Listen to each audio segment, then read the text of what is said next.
வணக்கம். கும்பம் ராசிக்காரர்களாகிய உங்களுக்கு சந்திர பகவானின் ஆட்சி வீடான கடகம் ராசியில் வக்ரம் பெற்று சஞ்சரித்துக் கொண்டிருந்த புத்திக்கு கல்விக்கு அதிபதியான புதன் பகவான் 2024 ஆகஸ்ட் மாதம் 13ஆம் தேதி முதல் வக்ரம் நிவர்த்தி பெறுகிறார்.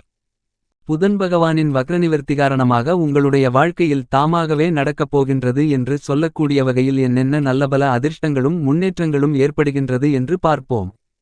மேலும் இவைகள் உங்களுடைய வாழ்க்கையில் நடந்தே தீரும் என்று சொல்லக்கூடிய விதத்தில் என்ன மாதிரியான நன்மைகளை புதன் பகவான் அள்ளிக் கொடுக்கிறார் என்பதை பற்றியும் உங்களுடைய தொழில் வியாபாரம் உத்தியோகம் ரீதியாகவும் குடும்ப சூழ்நிலை ரீதியாகவும் அரசியல் துறை கலைத்துறை படித்துக் கொண்டிருப்பவர்கள் விவசாயத்தில் உள்ளவர்கள் என அனைவருக்கும் என்ன மாதிரியான நன்மைகளெல்லாம் ஏற்படுகின்றது என்பதையும் இந்த பதிவில் துல்லியமாக ஆழமாக சற்று சுருக்கமாக பார்ப்போம். இந்த காலகட்டத்தில் கிரகங்களின் சஞ்சார நிலைகளை பார்ப்போம். கடகம் ராசியில் புதனும் சூரியனும் சேர்க்கை பெற்று பயணித்துக் கொண்டிருக்கிறார்கள். ரிஷபத்தில் செவ்வாய் பகவானும் குரு பகவானும் சேர்க்கை பெற்று குருமங்களயோகத்தை பலமாக ஏற்படுத்திக் கொடுக்கிறார்கள். கும்பத்தில் சனி பகவான் ஆட்சி பலம் பெற்று வக்ரநிலையில் சஞ்சரித்துக் கொண்டிருக்கிறார். கன்னியில் கேது பகவானும் மீனம் ராசியில் ராகு பகவான் பயணித்துக் கொண்டிருக்கிறார். புதன் வக்ரநிவர்த்தி பெற்று மிகவும் பலமாக உங்களுடைய ராசிக்கு 6ஆம் இடமான ரணம் ருணம் ரோகம் சத்ருஸ்தானத்திற்குள் சஞ்சரித்துக் கொண்டிருக்கிறார். கும்பம் ராசிக்காரர்களாகிய உங்களுடைய ராசிக்கு 5 மற்றும் 8ஆம் இடத்தின் அதிபதியாக புத்திக்கு அதிபதியாக கல்விக்கு நாயகராக இருக்கக்கூடிய புதன் இருக்கின்றார். ராசியின் அதிபதியாக இருக்கக்கூடிய சனிக்கு நட்புகிரகமாக புதன் இருக்கின்றார். எனவே உங்களுடைய ராசிக்கு மிகவும் சகாயமானவராக புதன் கருதப்படுகிறார். இப்படிப்பட்ட புதன் வக்ரம் நிவர்த்தி பெற்று சஞ்சரிப்பது உங்களுக்கு எதிர்பாராத நன்மைகளை கண்டிப்பாக ஏற்படுத்திக் கொடுக்கிறது என்று சொல்லக்கூடிய விதத்தில் பல்வேறு விதங்களான பிரம்மாண்டமான அதிரடியான அதிர்ஷ்டங்களையும் மாற்றங்களையும் முன்னேற்றங்களையும் அருமையாக ஏற்படுத்திக் கொடுக்கிறார். மேலும் புத்திக்கு நாயகராக கல்விக்கு அதிபதியாக இருக்கக்கூடிய புதன் பகவான் ராசிக்கு 6இலிருந்து கொண்டு தன்னுடைய 7ஆம் பார்வையால் உங்களுடைய ராசிக்கு விரயஸ்தானத்தை வலுவாக பார்வையிடுகிறார். எனவே பல்வேறு விதங்களில் பயணங்கள் அதிகரிக்கலாம். அவை உங்களுடைய வாழ்க்கையில் முன்னேற்றங்களை ஏற்படுத்தி கொடுக்கக்கூடிய விதத்தில் அமைந்து உங்களுக்கு முதல் தர அதிர்ஷ்டயோக வளர்ச்சிகளையும் லாபங்களையும் நிறைந்து கொடுக்கக்கூடிய அமைப்பாக இந்த புதன் வக்ரநிவர்த்தி காலகட்டத்தில் புதனின் அமைப்பு அமைந்துள்ளது. புதிதாக இடம் வாங்குதல் வீடு கட்டுதல் என பல நல்ல விஷயங்களை மிகப்பெரிய அளவில் சிறப்பாக செய்ய முடியும். மேலும் திருமணம் உள்ளிட்ட பல்வேறு விதங்களான சுப நிகழ்வுகள் மிகச் சிறப்பாக கைகூடும்.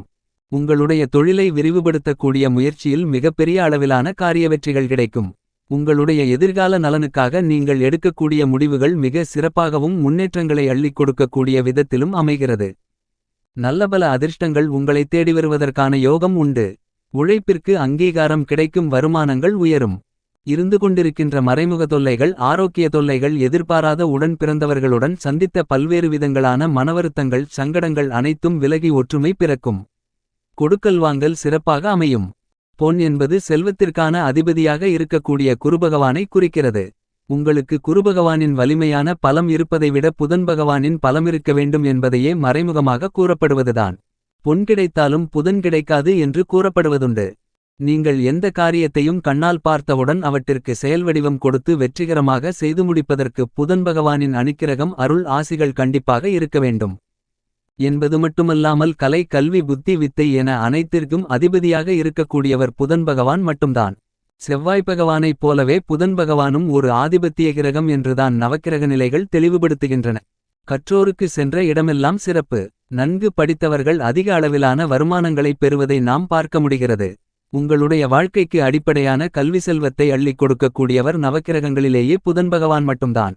இவ்வாறான புதன் பகவான் ஒரு சிறப்பான விசித்திரமான கிரகம் என்றுதான் கூற வேண்டும்.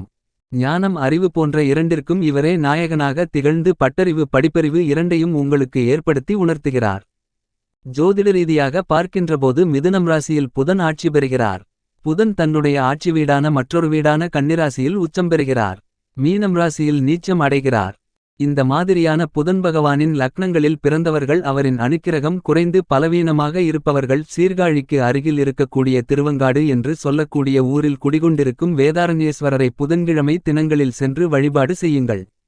உங்களுக்கு நல்லபல அதிர்ஷ்டங்களும் முன்னேற்றங்களும் வளர்ச்சிகளும் கிடைக்கும்.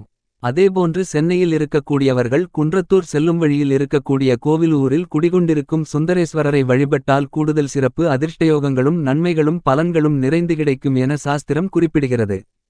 என்பது மட்டுமில்லாமல் மெஞ்ஞானம் விஞ்ஞானம் இரண்டிற்கும் காரணகர்த்தாவாக இருக்கக்கூடியவர் இந்த புதன் பகவான்தான்.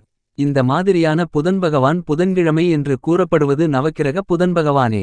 புதன்கிழமைகளில் நவக்கிரகங்களை 9 முறை சுற்றி வந்து நீங்கள் வழிபட்டால் நீங்கள் வேண்டியது எல்லாம் இந்த புதன் உங்களுக்கு அள்ளிக் கொடுப்பார் என்பது ஐதீகமாகும். மேலும் புதன்பகவானுக்கு ஏற்ற திசை வடகிழக்கு. புதன்பகவானுடைய அதிதேவதை மகாவிஷ்ணு பிரத்யங்க தேவதை ஸ்ரீமன்னாராயணன் என்றும் ஜோதிட சாஸ்திரத்தில் குறிப்பிடப்படுகிறது என்பது மட்டுமில்லாமல் புதன்பகவானுக்கு ஏற்ற கிழமை புதன்கிழமை. புதன்பகவானுக்கு ஏற்ற ராசி மிதுனம் ராசி கன்னிராசி என்பது மட்டுமில்லாமல் புதன்பகவானுக்கு ஏற்ற நிறம் பச்சை நிறம். எனவே தான் புதன்பகவானுக்கு பச்சை நிற வஸ்திரம் அணிவிக்கப்படுகிறது. புதன்பகவானுடைய வாகனம் குதிரை. புதன்பகவானுக்கு விருப்பமான நெய்வேத்தியம் பச்சைப்பயிறு வெண்காந்தல் மலர் கொண்டு அர்ச்சனை செய்வது மிகச்சிறப்பு என்று கூறப்படுகிறது. புதன்பகவானுக்கான ஆபரணம் மரகதம் என்று சாஸ்திரம் கூறுகிறது. திருவெங்காடு ஸ்தலபுராணம். இந்த திருவெங்காடு புதன்பகவானை வழிபட சிறந்த இடம். புதன்பகவானின் நட்சத்திரங்களாக கருதப்படுகின்ற கேட்டை ஆயில்யம் ரேவதி ஆகியவை வருகின்ற புதன்கிழமைகளில் வழிபாடுகள் பரிகாரங்கள் செய்வது உங்களுக்கு மிகமிக சிறப்பு வாய்ந்த கிரக சஞ்சாரம் என்றுதான் கூறப்படுகிறது. புதன்பகவான் உச்சம் பெறுவது புரட்டாசி மாதம் ஆட்சி பெறுவது ஆனி மாதமாகும். கும்பம் ராசியை சேர்ந்த அவிட்டம் 3ஆம் பாதம் முதல் சதயம் பூரட்டாதி 3ஆம் பாதம் வரையுள்ள நட்சத்திரக்காரர்களுக்கு குடும்ப சூழ்நிலையை பொறுத்தமட்டில் உங்களுடைய ராசிக்கு பாக்கியாதிபதியான சுக்கிரன் உங்களுடைய ராசிக்கு 7ஆம் இடத்தில் அமர்ந்து கொண்டு உங்களுடைய ஜென்மராசியை வலுவாக பார்வையிடுகிறார். இது மிகச்சிறந்த வரவேற்கத்தக்க அதிர்ஷ்டங்களை அள்ளிக் கொடுக்கக்கூடிய அமைப்பாக கருதப்படுகிறது. மேலும் உங்களுடைய ராசிக்கு 4ஆம் இடத்தில் சுகஸ்தானத்தில் செவ்வாய் பகவானும் குருபகவானும் சேர்க்கை பெற்று குருமங்களயோகத்தை வலுவாக ஏற்படுத்தி உங்களுடைய ராசிக்கு 10ஆம் இடமான தொழில் வேலை ஜீவனஸ்தானம் கர்மஸ்தானத்தை வலுவாக செவ்வாயும் குருவும் பார்வையிடுகிறார்கள். எனவே இந்த புதன்பெயர்ச்சி காலகட்டங்களில் பொன் பொருள் ஆடைய ஆபரணங்கள் நிலம் வீடு வீட்டுமனை சொத்து வண்டிவாகனங்கள் வாங்குவதற்கான யோகங்கள் உண்டு என்பது மட்டுமில்லாமல் இவ்வாறான அசையும் அசையா சொத்துக்களை வாங்கி விற்கக்கூடிய தொழிலில் உள்ளவர்களுக்கு நல்லபல அதிர்ஷ்டங்களும் லாபங்களும் நிறைந்து கிடைக்கக்கூடிய மிகச் சிறந்த காலகட்டமாக அமைந்துள்ளது. மேலும் நீங்கள் எதிர்பாராத அளவிற்கு உங்களுடைய வருமானங்கள் அதிகரிக்கக்கூடிய காலகட்டமாக கருதப்படுகிறது. நிதி நிறுவனங்களில் இருப்பவர்களுக்கு நல்லபல அதிர்ஷ்ட முன்னேற்றங்கள் உண்டு. உங்களுடைய ராசிக்கு 6ஆம் இடமான சத்ருஸ்தானத்திற்குள் புதன் சஞ்சரித்துக் கொண்டிருப்பதால் தொழில்நுட்பத்துறையில் ஐடி துறையில் கணினி துறையில் எண் எழுத்து அச்சகம் போன்ற துறைகளில் இருப்பவர்களுக்கு கண்டிப்பாக முன்னேற்றங்கள் உண்டு. வருமானங்கள் லாபங்கள் அதிகரிப்பதற்கான யோகங்களும் உண்டு. உங்களுடைய ஜென்மராசிக்குள் சனிபகவான் வக்ரநிலையில் ஆட்சிபலம் பெற்று பயணித்துக் கொண்டிருக்கிறார். எனவே உங்களுடைய உடல் ஆரோக்கியம் அபிவிருத்தி அடையும். நீங்கள் மேற்கொள்ளக்கூடிய மருத்துவங்கள் அனைத்தும் உங்களுக்கு வெற்றியில் முடியும். குடும்பத்திலிருந்து வந்த சங்கடங்கள் விலகி ஒற்றுமை மேலோங்கும். உங்களுக்கோ அல்லது உங்களுடைய குழந்தைகளுக்கோ வெளிநாட்டு வேலைகள் கிடைக்கக்கூடிய யோகங்கள் உண்டு. மேலும் அடிக்கடி நீங்கள் வெளியூர் வெளிமாநிலம் வெளிநாடு செல்ல வேண்டிய சூழ்நிலைகள் உருவாகியுள்ளது. இது உங்களுக்கு அனுகூல பலன்களை அள்ளிக் கொடுக்கும். மேலும் இந்த காலகட்டத்தில் உங்களுக்கு வீண்விரய செலவுகள் கட்டுக்குள் வரும். கும்பம் ராசிக்காரர்களாகிய உங்களை பொறுத்தமட்டில் உங்களுடைய ராசிக்கு 6ஆம் இடத்திற்குள் சூரியன் சஞ்சரித்துக் கொண்டிருப்பதால் மத்திய மாநில அரசாங்கத்தின் மூலமாக முடிய வேண்டிய காரியங்கள் உங்களுக்கு அனுகூலமாக இருக்கும். புதிதாக தொழில் தொடங்கலாம். செய்து கொண்டிருக்கின்ற தொழிலை விரிவுபடுத்துவதற்கான யோகங்களும் உண்டு. இது சம்பந்தமான முயற்சிகளை மேற்கொள்ளும்போது பெருங்கொண்ட அதிரடியான அதிர்ஷ்டங்களும் முன்னேற்றங்களும் வளர்ச்சிகளும் லாபங்களும் நிறைந்து கிடைக்கும். இவ்வாறான விஷயங்களுக்கு உங்களுக்கு அரசாங்க ஆதரவு எளிதில் கிடைக்கும் என்பது மட்டுமில்லாமல் நிதி நிறுவனங்களின் ஒத்துழைப்பும் சிறப்பாக அமையும். வரவும் செலவும் சமமாக இருந்த நிலை மாறி வரவுகள் அதிகரிக்கக்கூடிய காலகட்டமாக இந்த புதன் வக்ர நிவர்த்தி காலகட்டம் அமைந்துள்ளது. எனவே இந்த தருணத்தில் நீங்கள் கடன் வாங்க வேண்டியது இல்லை. பழைய கடன்களை அடைத்து மன நிம்மதி பெறலாம். வியாபாரத்துறையில் உள்ளவர்களுக்கு நல்லபல அதிர்ஷ்டங்களும் முன்னேற்றங்களும் உண்டு. அந்நிய தேசத்திலிருந்து வந்து உங்களிடம் பணியாற்றக்கூடிய தொழிலாளர்களுடைய நியாயமற்ற கோரிக்கைகள் போன்ற சிரமங்கள் விலகி உங்களுடைய உற்பத்தி அதிகரிக்கும். உங்களுடைய உற்பத்தி பொருள்களுக்கான லாபங்கள் அதிகரிக்கும். மேலும் உங்களுடைய பொருள்களுக்கு வெளிநாட்டில் நல்ல வரவேற்பு கிடைக்கும். எனவே இந்த புதன் வக்ரநிவர்த்தி காலகட்டத்தில் உங்களுக்கு லாபங்கள் நிறைந்து கிடைக்கும். இந்த காலகட்டத்தில் உங்களுடைய எதிர்கால முன்னேற்றத்திற்கான முயற்சிகளை மேற்கொண்டு அடித்தளம் இடுவதற்கான மிகச்சிறந்த காலகட்டமாக அமைந்துள்ளது. உங்களுடைய ராசிக்கு 2ஆம் இடமான தனஸ்தானத்திற்குள் குருவின் வீட்டில் ராகு பயணித்துக் கொண்டிருக்கக்கூடிய இந்த காலகட்டத்தில் சனிபகவான் அனுகூலமாக இருப்பதால் உங்களுடைய உத்தியோகம் சார்ந்த விஷயங்கள் உங்களுக்கு நல்லபல அதிர்ஷ்டங்களையும் முன்னேற்றங்களையும் அள்ளிக் கொடுக்கும்.